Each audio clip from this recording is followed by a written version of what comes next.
How did Mary bring me closer to Christ? This is going to be another one of those longer videos instead of just the minute clips, but there's a lot to go over.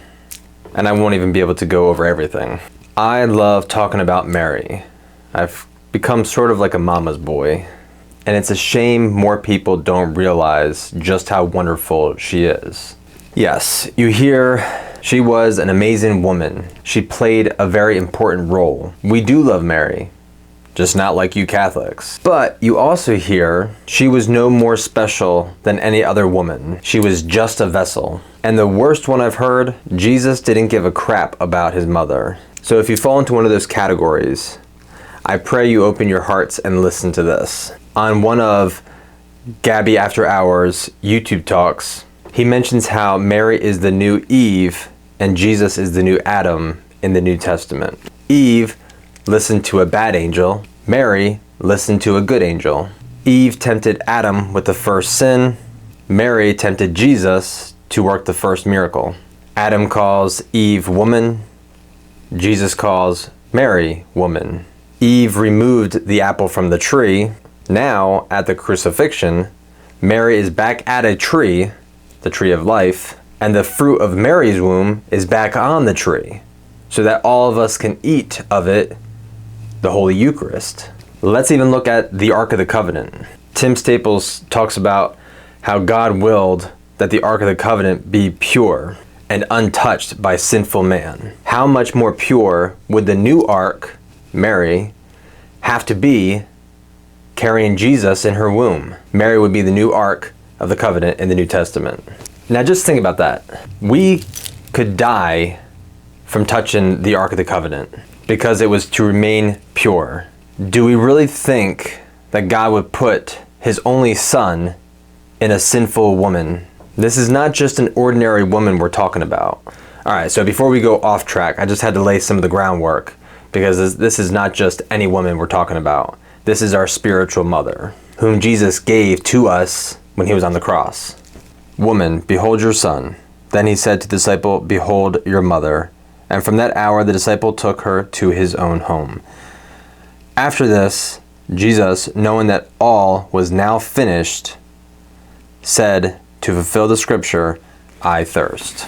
So giving us his mother completed what needed to be done. So now, how did Mary bring me closer to Christ? This might sound crazy, but Jesus is not everyone's cup of tea. And it's true because when I did not believe in God, I was not interested in Jesus, was not interested in the church. However, there was one thing that did stand out to me: Mary. Specifically, Our Lady of Guadalupe. I kept seeing her pictures everywhere, and it drew me in. Now, I can't explain everything that was going on in my head, but I knew I wanted that woman to love me. I was never a fan of the rosary. I always thought that it took too long. Apparently 15 minutes for a rosary is too long, but then when my wife asks me for something and I say, I'll be real quick, just give me 15 minutes, that 15 minutes is real quick. But I picked up a book that talked about the rosary, and it was this one, The Catholic Man Book. And I read the 15 promises of Mary for those that pray the rosary. So I thought, why not? I'll start praying the rosary daily, and from that day, I noticed a lot of things starting to change. I began to dive deeper into the church, got way more interested in the life of Christ, because as you pray the rosary, that's all you're doing is meditating on the life of Christ. I started praying more, went to confession more frequently. It was just little things that just added up to a bunch of things. And all of this started because I wanted this woman to love me.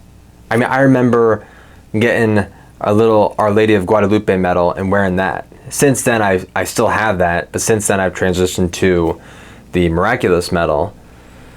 But that's how it started. I just wanted this woman to love me. And I am not the only one she has done this for. If you are a mother, wouldn't you want all of your children to come home to you? And that's how God uses Mary and saints to bring us closer to him. Let me explain it in another way. So I do tree work. I need to hire a new employee. I have this guy who doesn't really care about trees, doesn't care about how they function or the nature of trees, but he loves chainsaws. Like working on them, using them, he loves chainsaws. That's his big thing. Am I going to get him to come work for me talking about trees? Which is the most important part of the job, because without trees, we have no work. Or will I be able to capture his interest by talking about chainsaws? All the ones that we have, all the ones that he gets to use, just focusing on chainsaws. The trees can come later. That's exactly what God does. That's what God does with Mary and the saints. He uses them to capture the hearts of the other people who are drawn to them, and eventually they bring them closer to Him. Now, some may say, oh, that's great, she's wonderful, yes, but she doesn't hear you. I beg to differ, and I'll give you a recent example. In the beginning of the year, I did Exodus 90 for the first time, and that's like a men's group where you eliminate all of the distractions that keep you from getting closer to God, that keep you from praying. Anyway, I was getting ready for our first meeting, and something came into my head that said, make a rosary before you leave and take it with you. Side note, I make rosaries for our Catholic shop Enduring Grace Creations, so if you want one, you can snag one. Links in the description or bio. So anyway, I made one, and I thought, I don't know why I'm making this, because everyone there is going to be Catholic. They probably already have one, but whatever, I'll make it anyway. I already had been assigned a partner for the program, and when we got there, they said that we need to make some adjustments, and they were switching the partners around. So they reassigned me to the only Protestant in the group. He, of course, was thinking about becoming Catholic. And after the meeting, he was telling a story to some other guys, saying that he was still a little hung up on the Mary thing. But he did say, I told Mary that if she wanted me to pray her rosary, that she's going to have to provide one for him. And of course, I gave him the rosary that I had just made not even an hour ago. And I told him exactly what happened. And the funny thing is, what I'm sharing is just small things that Mary has done throughout my life. Think of all the others that are out there. She's not just a vessel, a womb that God rented for 9 months. She is our spiritual mother. And I pray that if you get this urge or interest in Mary, follow it. It will only get you closer to God. I love hearing stories how Mary impacted everyone. So if you could share your stories in the comments below, that would be phenomenal. I hope you enjoyed this video. Thanks for watching. God bless.